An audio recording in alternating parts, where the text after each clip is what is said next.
ఇది సమయం, ఓ మీరు మన్నా సమయం, ఉదయకాలపు బంగారు వాగ్దాన సమయం. ఆదరించి బలపరచే ఓ మీరు మన్నా, మార్గం చూపి నడిపించే ఓ మీరు మన్నా, వాగ్దాన సమయం, ఓ మీరు మన్నా సమయం. Praise the Lord. Good morning. ఓ మీరు మన్నా ఈరోజు బంగారు వాక్య వాగ్దానానికి స్వాగతం. ఎలా ఉన్నారు? దేవుని మహాకృప చేత మీరందరూ బాగున్నారని ప్రభు సింధులో ప్రార్థన చేస్తూ ఉన్నాము. అవును, దేవుడు మంచివాడు. God is good all the time. కాబట్టి మనలను మంచిగా చూస్తూ ఉన్నారు. ప్రియ దేవుని బిడ్డలారా, ఈ దినం ప్రభు మనకి ఇస్తున్న వాగ్దానాన్ని మనం స్వీకరించి ఆశీర్వదించబడదాం. మనం వినడం మాత్రమే కాకుండా ఇతరులకు కూడా షేర్ చేసి వారు కూడా దీవించబడేటట్టుగా మనము వారికి ఆశీర్వాదకరంగా ఉందాము. మీరు లైక్ చేయండి, సబ్స్క్రైబ్ చేసుకునండి. రండి, మత్తయి సువార్త 24:4 మీ రీతిగా సెలవిస్తూ ఉంది, ఎవడును మిమ్మల్ని మోసపరచకుండా చూచుకొనుడి. The Gospel according to Matthew 24:4. Watch out that no one deceive you. దేవునికి మహిమ కలుగును గాక. ప్రియులారా, ఇది యేసయ్య తన శిష్యులకి ఇస్తున్న గొప్ప వాగ్దానం అండి. ఎందుకంటే వారికి మాత్రమే కాదు, మనందరికీ కూడా, తన శిష్యులమైన మనందరికీ ప్రభు ఇస్తున్న వాగ్దానం. ఆయన ఈ లోకంలో ఉన్నప్పుడు మరి శిష్యులకు అనేకమైన సంగతులను బోధిస్తూ ఉన్నప్పుడు మరి ఈ చివరి అధ్యాయాల్లో 24వ అధ్యాయంలోకి వచ్చేటప్పటికి వారు వచ్చి దేవుని సన్నిధిలో అడుగుతున్నారు కదా, ప్రభువా ఈ యొక్క పరిస్థితులన్నింటికి, ఈ యుగ సమాప్తికి, ఈ రాకడకు మరి సూచనలు ఏమిటి అని చెప్పి వారు అడుగుతూ ఉంటారండి. అలా అడిగినప్పుడు ప్రభు ఏమని చెప్తూ ఉన్నారంటే, యేసు వారితో ఇట్లా, నేను ఎవడును మిమ్మల్ని మోసపరచకుండా చూచుకోండి అని చెప్పేసి చెబుతూ చాలా విషయాలు చెప్పారండి. దేవుని బిడ్డలారా, అనేకులు నా పేరట వస్తారు, నేనే క్రీస్తుని అంటారు, మీరు యుద్ధానికి కూర్చుని సమాచారాలు వింటారు, అంతేకాదు కరువులు భూకంపాలు కలుగుతాయి, ఇలా అనేకమైన మాటలు వారికి చెప్పడం మనం చూస్తున్నాం. ఇందులో మోస్ట్ ఇంపార్టెంట్గా ఎవడును మిమ్మల్ని మోసపరచకుండా చూచుకోండి.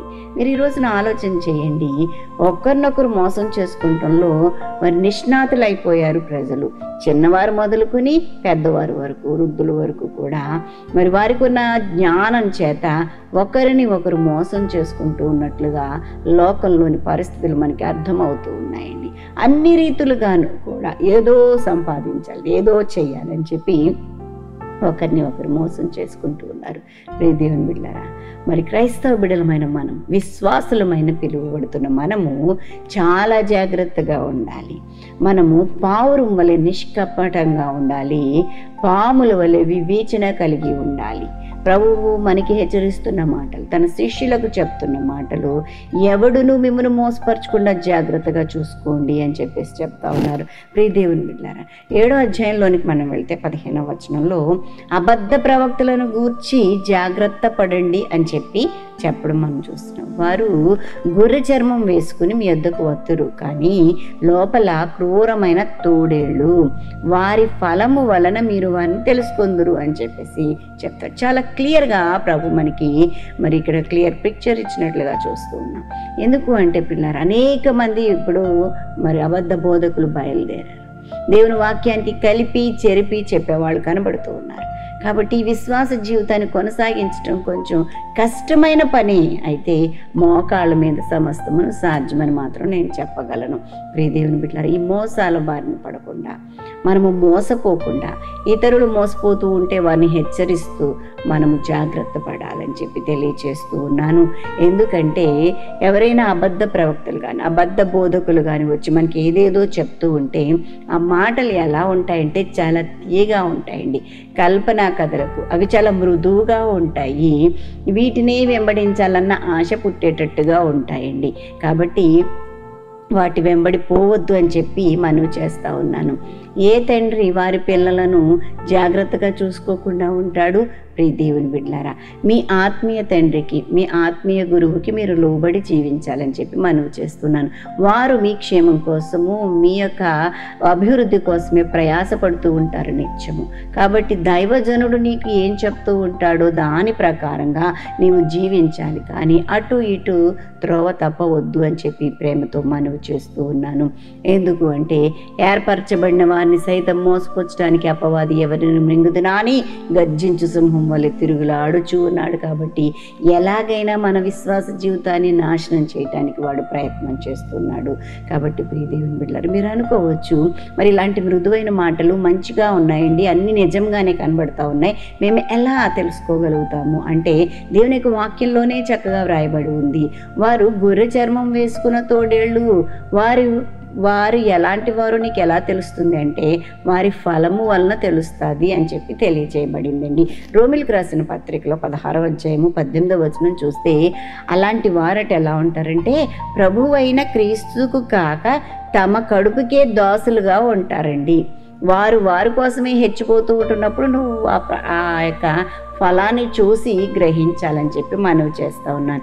ఇంపైన మాటల వలనను, ఇచ్చకపు మాటల వలనను నిష్కపటుల మనస్సులను మోసపుచ్చుతారు అని చెప్పేసి ఇక్కడ ఈ రోమిలకు రాసిన పత్రిక 16వ అధ్యాయం 18వ వచనంలో చెప్పబడ్డం మనం చూస్తున్నాం. కాబట్టి ప్రియ దేవుని బిడ్డలారా, వివేచన కలిగి ఉండండి. దేవుడు జ్ఞానం ఇచ్చాడు, దాన్ని వినియోగించుకోమని చెప్పి మనవి చేస్తూ ఉన్నాం. ఈ వాక్యం బాగాలేదని వారైతే హెచ్చరించి చెప్తారని, గద్దించి చెప్తారని, ఇలాంటి మాటలు వినబడుతూ ఉన్నప్పుడు కొన్నిసార్లు వేదన కలుగుతుంది. వాక్యము ఉన్నట్టుగా చెప్పడం వలన అది ప్రజలకు ఇంపుగా కనపడట్లేనట్టుగా, మరి దురద చెవులు కలిగిన వారిగా ఉన్నట్టు కనబడతాం. కాబట్టి ప్రియులారా, మీరు ఎవ్వరూ కూడా ఈ మాటలు వింటున్నవారు దురద చెవులు కలిగి ఉండవద్దు. వాక్యముగా ఉందో లేదో పరిశీలన చేసుకుని, నీ దైవజనుడు నీకు ఏం బోధిస్తున్నాడో ఆ ప్రకారంగా నడుచుకుంటున్నప్పుడు ఏది అబద్ధ బోధో, ఏది మంచి బోధో, ఎవరు మనం మోసపుచ్చడానికి వచ్చారో, ఎవరు మనలను వృద్ధిలోనికి తీసుకుని రావడానికి ప్రభు పంపించారో, ఇవన్నీ నీ మట్టుకు నీకే పరిశుద్ధాత్మ దేవుడు బోధిస్తాడండి. దేవునికి స్తోత్రం. అందుకని ఆత్మ చెప్పే సంగతులను జాగ్రత్తగా విని అంగీకరించి వాటికి మనము మనస్కరించుకుని జీవించాలని చెప్పి మనవి చేస్తూ ఉన్నాను. ఎఫెసీయులకు రాసిన పత్రికలో చూస్తే 5వ అధ్యాయము 6వ వచనంలో చూస్తే, వ్యర్థమైన మాటల వలన ఎవడునూ మిమ్మల్ని మోసపరచకుండా చూచుకోమంటున్నాడండి. దేవునికి స్తోత్రం కలుగును గాక. పిల్లల, వ్యర్థమైన మాటలు అవి చాలా ఇంపుగా ఉంటాయి. ఇచ్చకపు మాటలు పైన చదివాను కదా. కాబట్టి ప్రియ దేవుని బిడ్డలారా, జాగ్రత్త సుమ.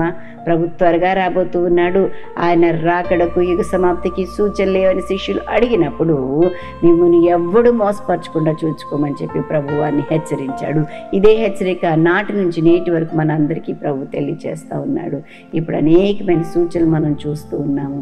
ప్రియ దేవుని బిడ్డలారా, జాగ్రత్త జాగ్రత్త జాగ్రత్త.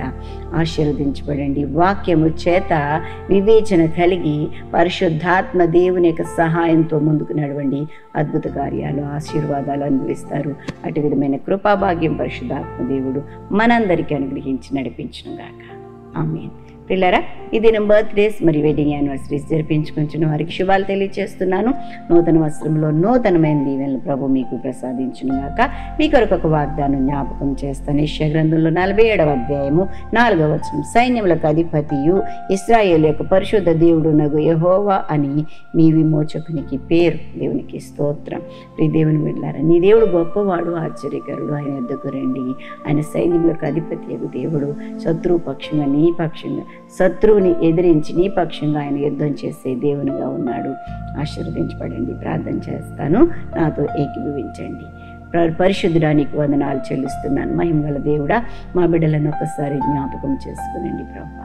నూతన వస్త్రాల్లోనికి అడుగుపెట్టి ఆశీర్వదించబడాలని ఎంతో ఆశతో నీ వైపు ఎదురు చూస్తున్నారు. నువ్వు దీవించండి. దివ్యమైన దీవెనతో బిడ్డలను నింపండి ప్రభా. నువ్వు ఇచ్చిన మాటను బట్టి వందనాలు. ఎవడు నువ్వు మిమ్మల్ని మోసపరచకుండా చూచుకోమని చెప్పి వాక్యం ద్వారా మమ్మల్ని హెచ్చరించారు ప్రభా. వివేచన కలిగిన మనస్సు అనుగ్రహించండి ప్రభా.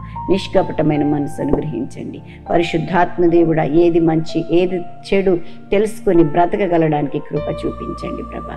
ఎవరి చేతులు మోసపోకుండా, ఎవరిని ఎవరు మోస చేయకుండా ప్రభా నాయన నిజ విశ్వాసులుగా బ్రతుకున్నట్లుగా మమ్మలను ఆశీర్వదించమని వేడుకుంటున్నాను. మా బిడ్డలను దీవించమని వేడుకుంటున్నాను.